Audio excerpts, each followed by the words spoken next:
saudaraku yang kekasih dalam nama Yesus, firman Tuhan pada hari ini yaitu masih sama dengan topik minggu yang lalu, bagaimana kita menerima mujizat Tuhan.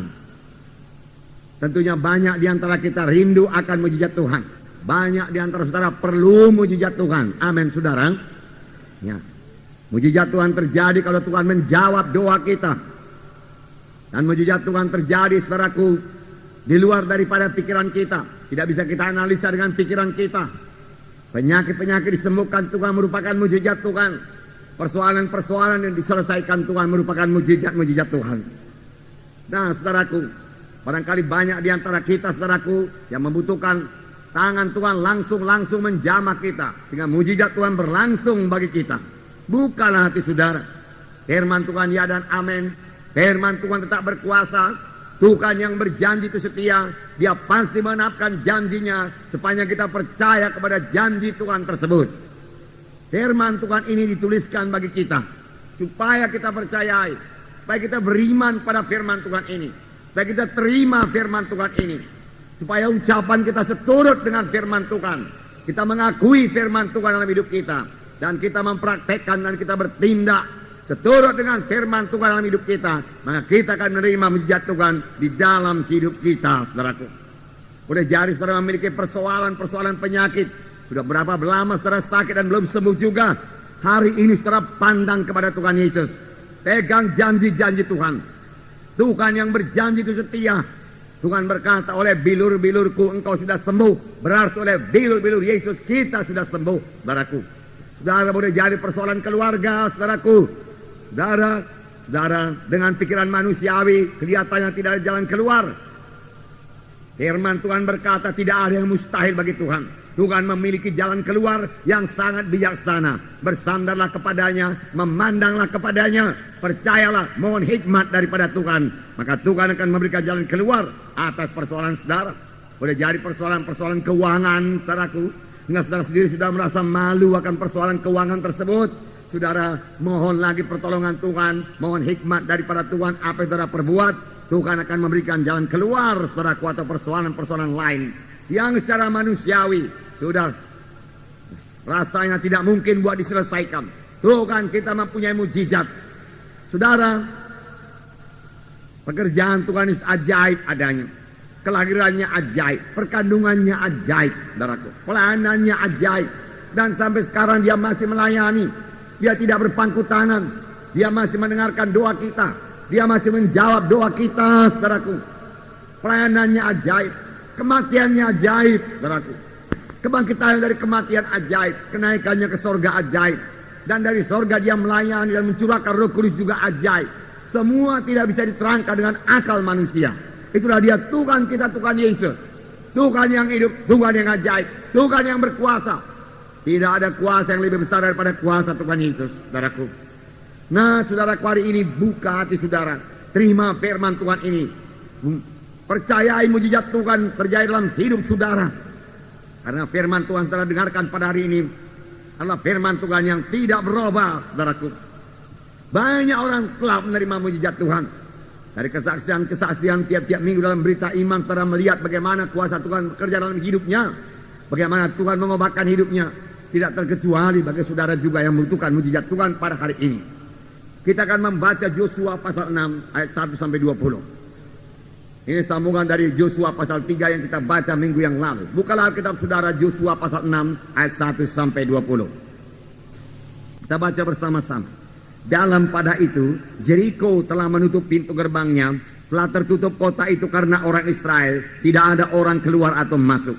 Berfirmanlah Tuhan kepada Yosua, ketahuilah, aku serahkan ke tanganmu Jericho ini beserta rajanya dan pahlawan-pahlawannya yang gagah perkasa. Haruslah kamu mengelilingi kota itu, yaitu semua prajurit harus mengedari kota itu sekali saja. Demikianlah harus sekolah perbuat 6 hari lamanya. Dan 7 orang imam harus membawa 7 sangkakala tanduk domba dengan tabut. Tetapi pada hari yang ke-7, 7 kali kamu harus mengelilingi kota itu, sedang para imam meniup sangkakala. Apabila sangkakala tanduk domba itu panjang bunyinya, dan kamu mendengar bunyi sangkakala itu, maka haruslah seluruh bangsa bersorak dengan sorak yang nyaring, maka tembok kota itu akan runtuh. Lalu bangsa itu harus memanjatnya masing-masing langsung ke depan. Kemudian Yosua bin Nun memanggil para imam dan berkata kepada mereka, angkatlah tabut perjanjian itu, dan 7 orang imam harus membawa 7 sangkakala tanduk domba di depan tabut Tuhan. Dan kepada bangsa itu dikatakannya, majulah, kelilingilah kota itu, dan orang-orangnya bersenjata harus berjalan di depan tabut Tuhan. Segera sesudah Yosua berkata kepada bangsa itu, maka berjalanlah maju ke 7 orang imam yang membawa seluruh sangkakala tanduk domba itu di hadapan Tuhan. Lalu mereka meniup sangkakala, sedang tabut perjanjian Tuhan mengikut mereka. Dan orang-orang bersenjata berjalan di depan para imam yang meniup sangkakala, dan barisan penutup pengikut tabut itu, sedang sangkakala terus-menerus ditiup. Tetapi Yosua telah memerintahkan kepada bangsa itu demikian, janganlah bersorak dan janganlah perdengarkan suaramu, sepada kata pun janganlah keluar dari mulutmu, sampai pada hari aku mengatakan kepadamu bersoraklah, maka kamu harus bersorak. Demikianlah tabut Tuhan mengelilingi kota itu, mengedarinya sekali saja. Kemudian kembalilah mereka ke tempat perkemahan dan bermalam di tempat perkemahan itu. Keesokan harinya Yosua bangun pagi-pagi, lalu para imam mengangkat tabut Tuhan. Maka berjalanlah juga ke 7 orang imam yang membawa ke 7 sangkakala tanduk domba itu di depan tabut Tuhan. Sambil berjalan mereka meniup sangkakala, sedang orang-orang bersenjata berjalan di depan mereka, dan barisan penutup mengikut tabut Tuhan, sementara sangkakala terus-menerus ditiup. Demikianlah pada hari yang kedua mereka mengelilingi kota itu sekali saja, lalu pulang ke tempat perkemahan. Dan begitulah dilakukan mereka selama 6 hari lamanya. Tetapi pada hari yang ke-7 mereka bangun pagi-pagi ketika fajar menyingsing dan mengelilingi kota 7 kali dengan cara yang sama. Hanya pada hari itu mereka mengelilingi kota itu 7 kali. Lalu pada ke-7 kalinya, ketika para imam meniup sangkakala, berkatalah Yosua kepada bangsa itu, bersoraklah, sebab Tuhan telah menyerahkan kota ini kepadamu. Dan kota ini dengan segala isinya akan dikhususkan bagi Tuhan untuk dimusnahkan. Hanya Rahab perempuan sundal itu akan tetap hidup, ia dengan semua orang yang bersama-sama dengan dia dalam rumah itu, karena ia telah menyembunyikan orang suruhan yang kita suruh. Tetapi kamu ini jagalah dirimu terhadap barang-barang yang dikhususkan untuk dimusnahkan, supaya jangan kamu mengambil sesuatu dari barang-barang yang dikhususkan itu setelah mengkhususkannya, dan dengan demikian membawa kemusnahan atas perkemahan orang Israel dan mencelakakannya. Segala emas dan perak serta barang-barang tembaga dan besi adalah kudus bagi Tuhan. Semuanya itu akan dimasukkan ke dalam perbendaharaan Tuhan. Lalu bersoraklah bangsa itu, sedang sangkakala ditiup. Segera sesudah bangsa itu mendengar bunyi sangkakala, bersoraklah mereka dengan sorak yang nyaring. Maka runtuhlah tembok itu, lalu mereka memanjat masing-masing ke dalam kota, masing-masing langsung ke depan dan merebut kota itu. Luar biasa mujizat Tuhan, saudaraku. Luar biasa. Nah, firman Tuhan di sini dikatakan, berfirmanlah Tuhan kepada Yosua, ketahuilah aku telah menyerahkan Yeriko ke dalam tanganmu beserta dengan rajanya dan pahlawan-pahlawannya. Ini terjemahan dalam bahasa Inggris. Dalam bahasa Inggris dipakai perkataan, aku telah menyerahkan Yeriko dengan rajanya dan pahlawan-pahlawannya dalam tanganmu. Padahal saudaraku, Yosua masih di luar daripada Yeriko. Orang Israel masih berada di luar Yeriko. Mereka masih berbaris-baris di luar Yeriko. Yeriko tertutup pintunya. Yeriko memiliki benteng yang besar, benteng yang teguh, benteng yang tinggi.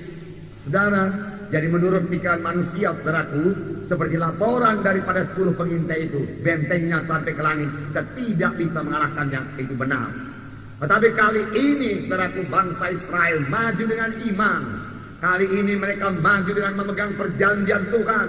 Tuhan berkata, benteng Yeriko telah aku serahkan kepadamu. Tuhan berkata, dan mereka mempercayai apa yang dikatakan Tuhan. Meskipun saudaraku, menurut cara berpikir manusiawi saudaraku, hal itu saudaraku mustahil adanya saudaraku. Tetapi Tuhan berkata, aku telah menyerahkan Yeriko kepadamu. Aku telah memberikannya kepadamu. Milikilah. Beginilah caranya kamu memilikinya. Dan Tuhan menerangkan bagaimana caranya mereka memiliki kota Yeriko itu saudaraku. Tapi secara lahiriah mereka masih berada di luar Yeriko. Benteng Yeriko masih tertutup, saudaraku. Gerbangnya dikunci, serdadu-serdadunya siap bertempur.